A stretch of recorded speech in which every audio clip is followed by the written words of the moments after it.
Pues casi lo más importante al principio fue cuadrar el diseño de la casa con la normativa del Ayuntamiento de Madrid, porque es una parcela singular que es en esquina con mucha diferencia entre las dos calles y nos costó cuadrar el sótano con los dos niveles de plantas que teníamos. Respecto al Passive, al final hemos utilizado soluciones tradicionales, no es tecnológicamente muy complicado. Podemos destacar, por ejemplo, que como parte del sótano no forma parte de la envolvente, sí que hubo que preparar la estructura y dejar pasos para que el aislamiento sí que fuera continuo.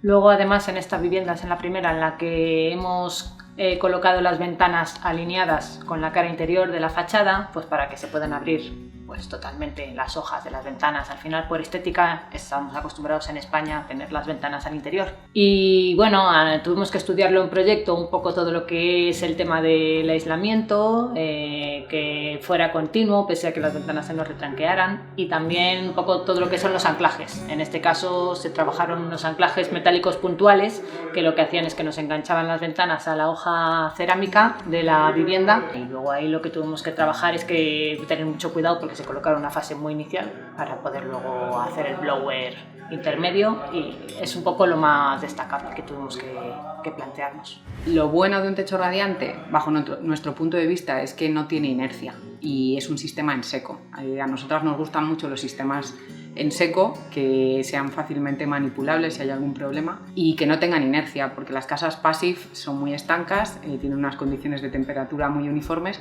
pero si no hay sol fuera, si tienes gente dentro y cambian las temperaturas, nosotras consideramos que un sistema de climatización tiene que ser rápido para actuar. Son un poco lentas a veces las casas pasivas a la hora de reaccionar si hay cambios rápidos o bruscos de las condiciones, tanto interiores como exteriores, y entonces los suelos pueden costar un poco más. Y el techo, lo bueno de los techos radiantes también es que el tema del mantenimiento, que al final, si durante la vida útil de la vivienda, de lo que sea, se produce alguna avería, pues es menos estropicio arreglar un techo radiante que un suelo radiante. Porque el suelo al final tienes que levantar todo el mortero, el solado, y en el techo es algo mucho más sencillo, que al final es pladur. Se dimensiona en función de las cargas que tenga la vivienda. No hace falta poner toda la vivienda con techo radiante.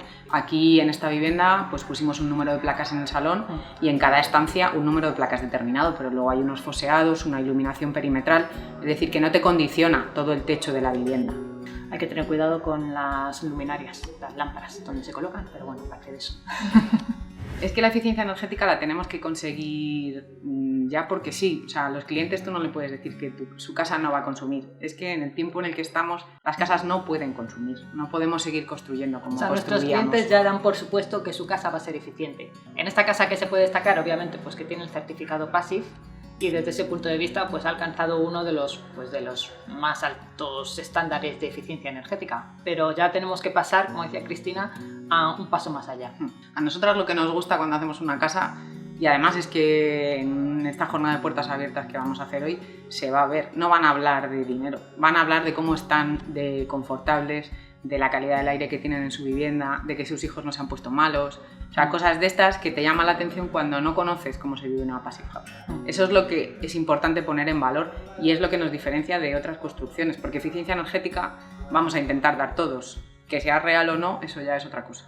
Pues la verdad es que sí, porque vuelve un poco a lo que comentábamos antes. Es que es la garantía para los clientes. Hay que diferenciarse y hay que ir a lo máximo, porque si no nos ponemos el listón alto, no se llega, no se hace esfuerzo, todo el mundo se queda antes, no da lo mejor de cada uno. Nos gustaría poder decir otra cosa, pero es verdad que cuando tienes la presión, tanto el propio cliente como los técnicos que participamos en la obra, como la constructora, cuando tenemos la presión detrás de que un tercero va a revisar nuestro trabajo, es verdad que se trabaja de otra manera que si no tiene esa presión, y no nos gustaría que fuera así, pero nuestra experiencia lo que nos dice es que es así. Que cuando ya se decide, oye, mira, al final no se certifica porque lo que sea, pues todo el mundo se relaja, pero no se hace el mismo trabajo. Y no nos gustaría que fuera así, pero es así. Entonces, desde ese punto de vista, creemos que la certificación es una garantía para el cliente, para el usuario final, de que realmente, pues la vivienda o el edificio cumple con los estándares un poco que